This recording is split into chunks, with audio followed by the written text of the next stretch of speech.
Beda ya. Saya itu sangat mencintai, bukan sekedar mencintai, sangat mencintai guru-guru kita. Ya, saya ini rungokno tenan ya. Saya sangat mencintai guru-guru kita, ya utamanya guru-guru kita kayak mas saya Sarang, mas saya, ya semuanya semua mas saya termasuk Lirboyo, Peloso, Sidogiri, semuanya Kudus, Kajen, Krapyak, semuanya kita mencintai, menghormati. Juga sangat mencintai NU, saya juga mencintai Muhammadiyah, semuanya kita cintai. Cuma kadang-kadang kita mau tidak mau harus beda. Beda satu bawaan pemikiran, kadang bawaan zaman. Nah karena beda itu kita ngeritik. Tapi ngeritik kan sebetulnya di hal itu saja, apa? Di hal. Kemudian orang menyimpulkan ngiranya dalam semua hal. Sehingga ulama mulai dulu mana tidak terima bahak. Hadisnya Nabi butuh penjelasan. Karena Nabi nak duko itu kadang ngendikan laisa minna. Tidak termasuk golonganku orang yang pernah menipu. Lalu itu kalau begitu betul kan tidak ada umatnya Rasulullah SAW. Kowe gak sekedar pernah menipu, rizkimu kok bodoh nih. Orang terima sekedar pernah, rezekimu kok bodoh nih. Kowe iku laisa minnane entek ngamek. Tapi zaman itu ulama sudah mentakwil laisa minna min fitil kal khoslah di sisi itu. Apa? Di sisi itu. Misalnya kita beda dengan Wahabi, saya sering kritik Wahabi, tapi dalam hal yang saya kritik saja, dalam hal yang lain kita setuju. Misalnya tradisi mereka menghormati sahabat, kita setuju. Tradisi mereka merumat Masjid Haram, kita setuju. Tradisi mereka menghafal Quran, kita setuju. Tapi ada tradisi yang kita tidak setuju. Misalnya mereka sering enggak pati hormat sama ma'asirun nubuwah, tempat-tempat bersejarah. Jadi jangan kira kita, jadi kalau kita ngeritik ya di hal yang kita kritik saja. Itu pun karena kadang bawaan zaman, bawaan versi, bawaan tradisi. Terus kamu simpulkan. Misalnya kamu simpulkan, Gus Bak benci Wahabi ya enggak juga. Dalam hal yang kita tidak cocok. Yang kita cocok ya cocok kayak tadi misalnya. Sayyid Muhammad tuh kalau ngarang kitab, meskipun beliau beda dengan Wahabi, kalau muji ya biasa. Dalam hal yang sama. Apa? Dalam hal yang sama. Karena mereka bermakna. Ya misalnya nyun sewu misalnya pengajian umum, saya juga suka dari segi syiar, dari segi apa? Syiar. Tapi ada hal-hal yang memaksakan, itu mesti saya kritik. Wong karwan kiai cilik ning desa kok pengen pengajian akbar. Akhirnya panitiane door to door 2 wulan sedurunge pengajian. Angger wong ditari. Tapi kalau sudah levelnya memang pondok besar, buatnya besar, keuangannya besar, itu kan memang enggak berat. Tapi kalau yang desa-desa sampai pengajian gede, 2 wulan atau 3 wulan. Oleh door to door itu. Wong nganti agar wong dijalukin apa? Sebab. Padahal kampung situ enggak butuh pengajian besar karena wong butuhe cek mabadik fikih. Lalu apa ngundang kiai level apa? Nasional. Tapi karena panitianya yang angkuh. Ya seperti ini harus dikritik, tapi bukan berarti kita membenci karena ya ada sisi baiknya, misalnya nah nyimpulkan rezekinya gitu. Misalnya ada orang alim soleh ketemu wong ayu di jalan tanya, sanging pundi mbak, sanging mriki. Sebetulnya ini murni hakul jar karena tetangganya dia takok. Berarti muamalahnya hakul. Terus wong alime ya terbatas. Oleh delok ora kok ngarep ngisor nganti dhuwur sak kadare. Terus bareng ruhin roh, oh nak ngono jagoan mbek wong ayu ku oleh. Wong aku tahu ketemu wong alim ya jagungan mbek wong ayu. Lah itu jenenge kesimpulan.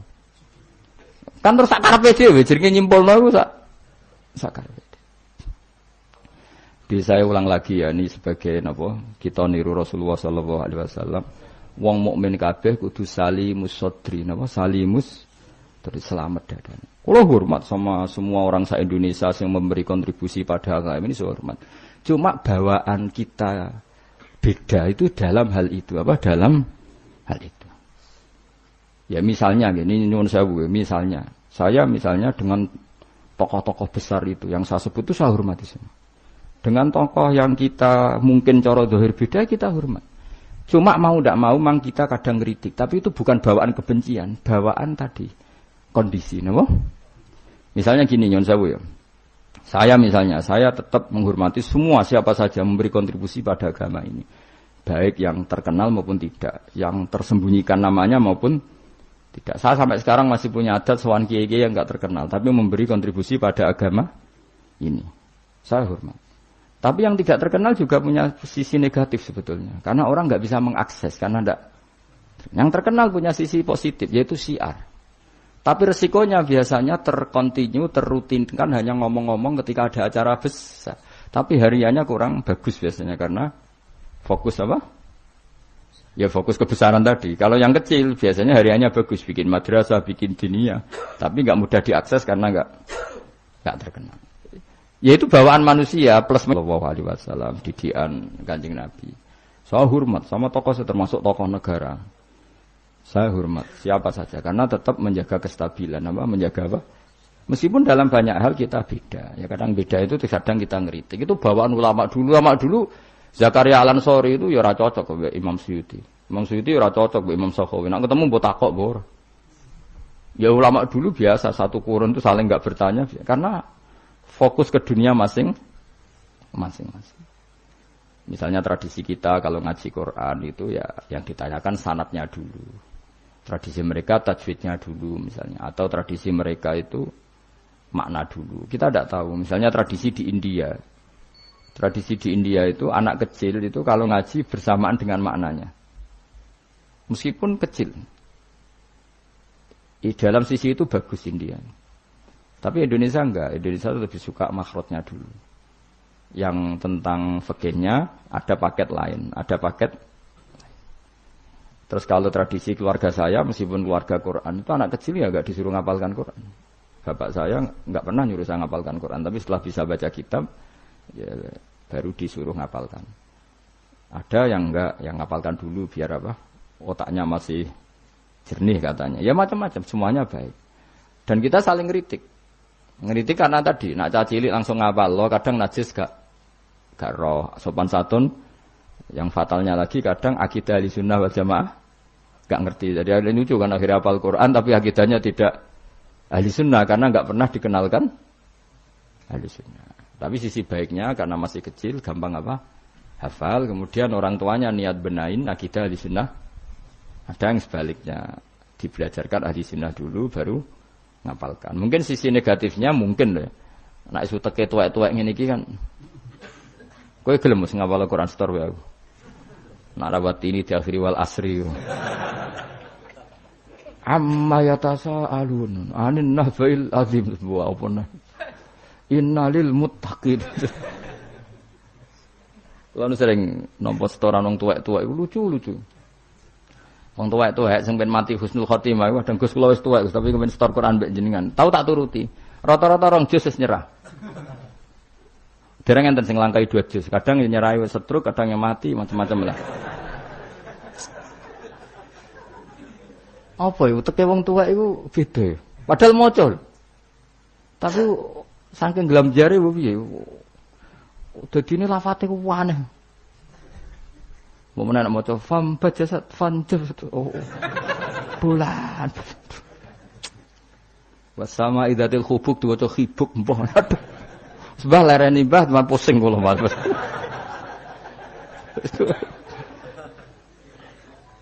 Dadi duwe khayal dhewe lho. Ya seorang lagi ya kita tetap tiru keinginan Rasulullah sallallahu alaihi wasallam wong mukmin ku salimus sadri napa? Salimus sadri. Sehingga niki tenan kula maklumatkan. Kula niku hormat. Siapa saja yang memberi kontribusi pada agama ini saya hormat. Tapi kalau ngeritik bukan berarti kebencian karena tadi ada sisi yang kita harus ngomong untuk menjaga kestabilan jalannya hadis syariah. Misalnya saya dengan Pak Yusuf Mansur hormat. Saya dengan siapa saja teman. Dengan Ustadz Abdus Somad, dengan UAS, saya hormat. Tapi ada sisi yang kita harus ngomong karena banyak ustadz yang enggak terkenal tapi juga ikut memberi kontribusi agama ini. Makanya saya ngikuti yang tidak terkenal ini tak hormati. Tapi semuanya kita hormati dari segi syiar memberi kontribusi. Kalau yang sedang tidak cocok ya dalam hal itu saja. Fitilkal khaslah. Ingat-ingat apa? Fitilkal khaslah. Tapi jangan semuanya ndak. Kita semua dididik Rasulullah salimus sadri apa? Salimus sadri. Begitu juga saya dulu dengan siapa saja. Asal tadi semuanya itu demi niru Rasulullah sallallahu alaihi wasallam salimus sadri. Napa? Salimus sadri. Fal mukmin salimus sadri. Kita dalam hal misalnya masyarakat senang saya berlebihan. Misalnya orang Jawa Timur, saya suka dari segi senangnya Kiai. Tapi saya juga sering kritik orang Jawa Timur. Meskipun yang senang saya lah. ojo berlebihan. Karena kalau berlebihan seneng kiai terus sering sowan. Kadang anggaran gue belanja tigo sowan. Sebenarnya saya bukan ngeritik sowannya, sehingga anggaran belanja disalamno template itu terus aku hukumnya iku piye. Lho kadang ngene tak takoki kan sowan aku rombongan bis tak takoki. Lho lari-lari mboten sekolah, mboten napa-napa Gus, yang penting sowan kiai. Lah bocah kok diajari. Lah ngono iku rombongane kadang 3 dina, berarti borote, Bro. 3 dina. Jadi saya ngeritiknya itu dalam hal itu saja, tapi mahabbahnya kita seneng, tapi kaifiahnya kadang tidak cocok.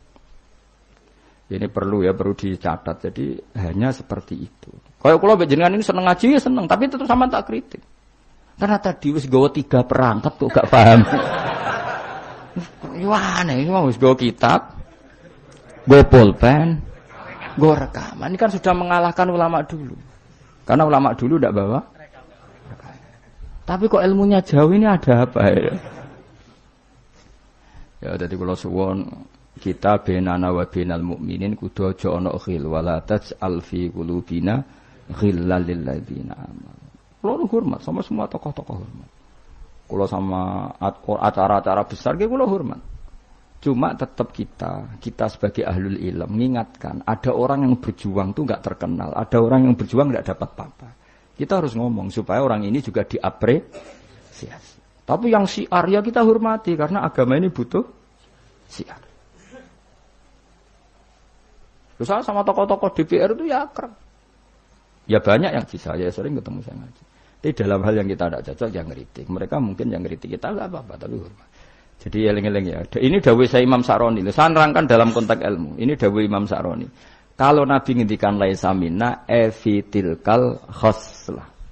Bukan berarti dia menjadi murtad karena laisa. Nah, kalau makna sebenarnya kan laisa minna orang itu menjadi murtad. Orang termasuk golonganku wong sing tahu bodoni. Mau sekedar pernah itu tidak termasuk golonganku. Lah nek iku tenan maknane hakikat sing umat Nabi sapa? Semuanya pernah bodoni apa sering? Sering. Kadang rezekinya ya dari ya nyuwun sewu, koyo kebanyakan maklar itu rezekinya dari apanya? Gak bodoni kira-kira payu. Misalnya kayak jujur, maklaran tanah ning Kulon Progo sing ape tinggu bendara kok. Apa melok apa Abu Badan niku? Kulon Progo. Pak, tanahnya tak tuku, lah didamel napa? Weh, kula damel pertanian untuk mriki prospek.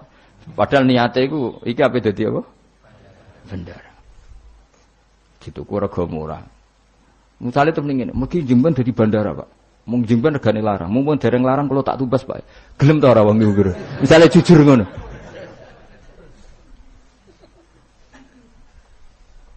Misale ana wong sponsor umroh. Ayo umroh ning Rasulullah. Ben aku sugih, mergo nek ana umroh aku sugih. Gak payu umroh. Tapi nek muni ngene, wong kudu kangen Nabi, kangen Ka'bah. Wong ora kangen Nabi Ka'bah. Carane kangen yo umroh. Mandidi, sing jujur mbek sing rapati jujur. Enggak jawab bae kira-kira ae. Mandidi.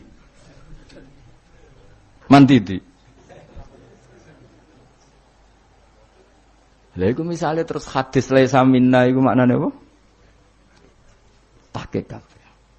Jadi saya ulang lagi ya, jadi Jokulino nyimpulkan karena nyimpulkan itu resiko. Karena tadi konteks fikih itu jelimet konteks fikih itu tadi misalnya ada orang alim soleh ketemu perempuan cantik bawaan tonggo takok ini kan sebetulnya memang termasuk istisna dimaklumi nak ketemu faktor tonggo, faktor belajar, faktor berobat kan nazarul ajnabi dan ajnabiyah pengecualiannya kan apa? Muamalat, berobat, syahadah ya ada beberapa lah tapi terus nyimpul oh ternyata jagoan mbek wong ayu iku oleh. Dan justru wong alim nyaman nak jagongan mbek wong ayu di depan umum. Nak wong ra alim kan malah seneng nak dhewean malah keliru dul. Kowe nak duwe tangga ayu, ajane malah lumayan jagongan di depan umum dul. Mergo Nabi malah pantangane layak luwan narojulun bimroaten ora. Ojo ning nang dalan Pak konangan wong ayu malah sing apik sing di depan umum. Mergo ora ngarah macem. Ayo ke jagungan mbek wong ayu ning perapatan di depan umum ambek dhewean berduaan apik ndi? Gak usah takok apik elek ndi. Musa-musa wong salah paham iki repot. Elek sing dhewean, malah apik sing umum. Mergo Nabi pantangane layak luwan narojulun bimroate. Dong ya. Apik di? Elek di. Ya kan ya sok nak ketemu dajjal bodoh iki apa? Rotine apa? Rotine entekno terus ombene entekno terus nak kon kafir. Wah, udah. Terus nak muni. Lha iki rotiku kadung mbok pangan, rotine pangeran. Bocah ora tau ngaji tauhid.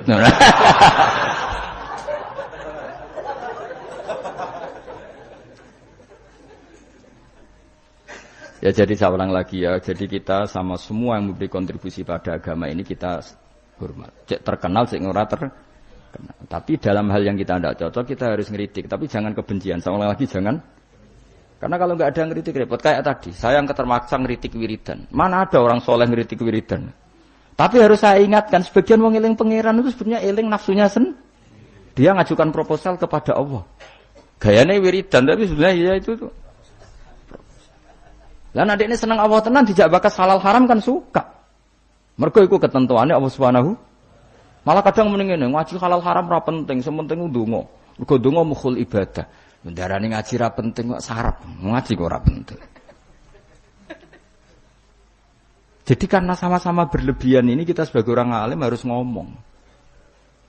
Akhirnya kita proporsional. Ya ndonga iku sak kadare tetep di bawah ilmu. Saya ulang lagi di bawah jadi ngamane ndonga bar salat wapalane akeh. Bareng takoki rukune salat yo sak kiai takoki.